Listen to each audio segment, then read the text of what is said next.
देशभरात प्रजासत्ताक दिन मोठ्या उत्साहात साजरा होत असतानाच धाराशिव जिल्ह्यातील उमरग्यात एक दुर्दैवी घटना घडली आहे। प्रजासत्ताक दिनाच्या कार्यक्रमादरम्यान हृदयविकाराच्या झटक्याने दारूबंदी अधिकाऱ्याचा मृत्यू झालाय।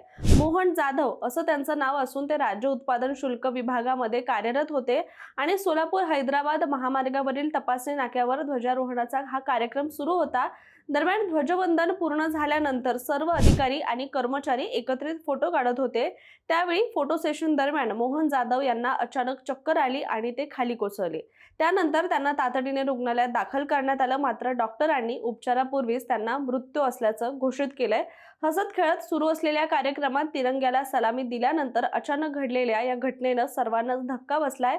दरम्यान मोहन जाधव हे अत्यंत मनमिळावू, कर्तव्यदक्ष आणि सहकाऱ्यांमध्ये आदर असलेले अधिकारी म्हणून ओळखले जात होते। त्यांच्या पश्चात त्यांची पत्नी, मुलगा आणि मुलगी असा परिवार सुद्धा आहे आणि या घटनेचा व्हिडिओ सुद्धा सोशल मीडियावर मोठ्या प्रमाणात व्हायरल होत असून सर्वत्र हळहळ व्यक्त केली जाते।